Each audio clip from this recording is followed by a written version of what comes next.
Is it better to follow the meta of some nerd's tier list or your own maid dress loving heart? We'll find out. Gamer Braves. Have you ever seen those mobile game ads? I mean, I can't think of a single mobile game that doesn't use the power of hot girls to sell it. Even Fortnite took Chun-Li and put her in some yoga pants, and I'm pretty sure that month went pretty well for them.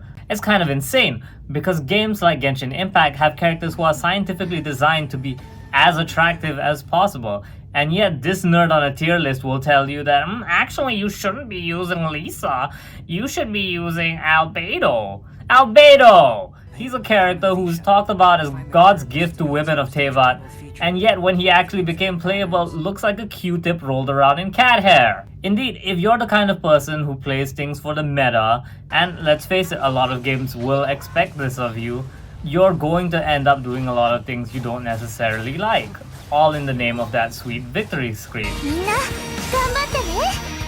However, not all hope is lost.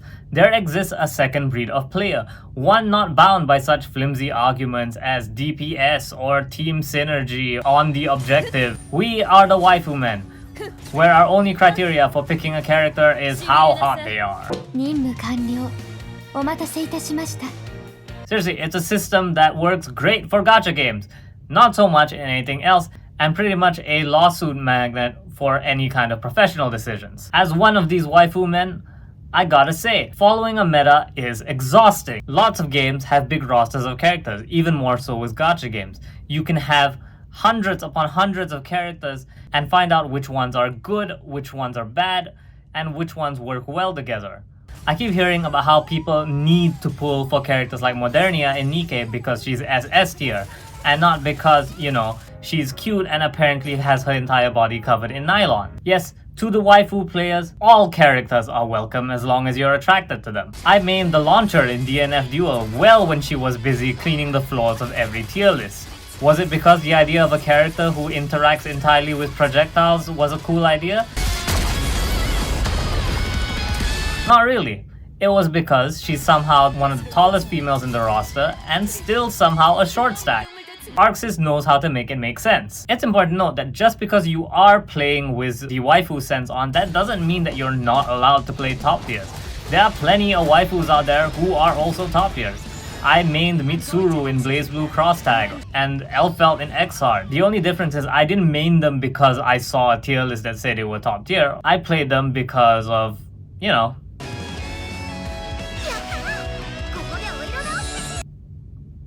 I said the main tenet of being a waifu player is that following the meta is exhausting. Now you may be asking yourself, why bother following a meta at all then?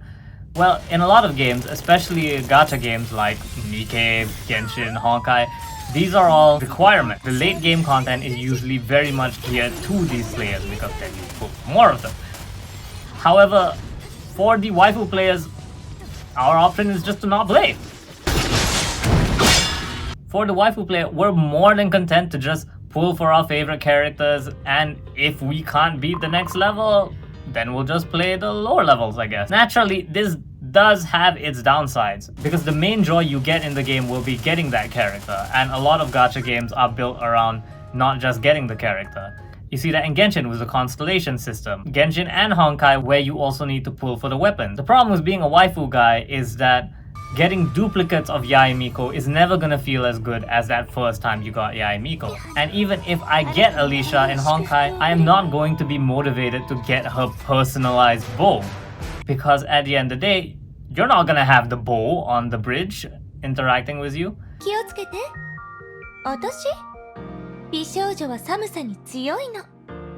And you're definitely not gonna spend money to pull for it, because spending money to pull for the bow is never gonna feel as good as spending the money to put Alicia in the maid dress. Seriously, I've heard from meta chasers before and they sound like some of the most miserable people on the planet. Oh, you need to pull for this character because she's the top percentile fire DPS or whatever. I think so many people forget that playing games isn't supposed to be a job. The kinds of people who say you need to pull for a character or you need to play a specific way are probably the same types of people who say you need to watch all of Star Wars or need to play all of Kingdom Hearts. Like, this hobby is for fun. Really. you can just have fun. Sometimes you just want to do things for fun, and installing all these weird prerequisites is just kind of a pointless gatekeeping to make yourself feel better. I'm literally just pressing the button to make the cute girl do cute things. And if that cute thing happens to be a sick combo, then that's all the better for me.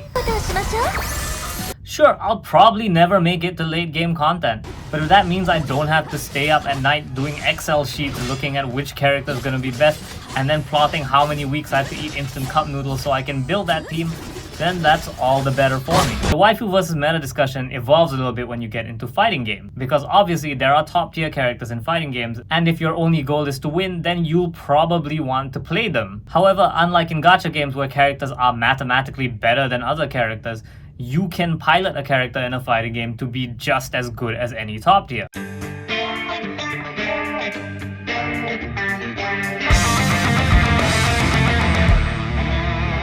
Shout out to my boy Daru I-No, who loves his waifu enough to put her name in his game attack, despite the fact she's not topping any tier list other than the one in his heart. The thing about sticking with your waifu in a fighting game is that you can still play her well. Daru I-No is easily one of the best Guilty Gear players, and it shows. The idea is that by playing his waifu so much, he learns to make the most of her, which is why he is a threat in any bracket that he's in. And that kind of gets to the point of the waifu player, is we enjoy playing the game. The result doesn't necessarily matter. Even you non-Daru entities out there, like, props to you. If you're playing a character based on your waifu, you probably have a long string of losses to your name as you climb the ladder, because that's just how learning works. Instead of going, oh, I lost 5 games in a row, I want to quit, you actually decided to stick with it because, you know what, playing Elfelt is fun. Sure, I don't know how to do grenade loops, but I'll stick to it because Elfelt is fun.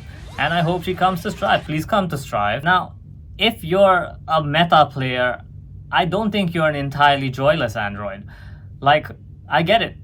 Winning is its own kind of fun, especially if you're the type to, after that, go to Facebook or Reddit and post a photo of your party lineup and go, is this good?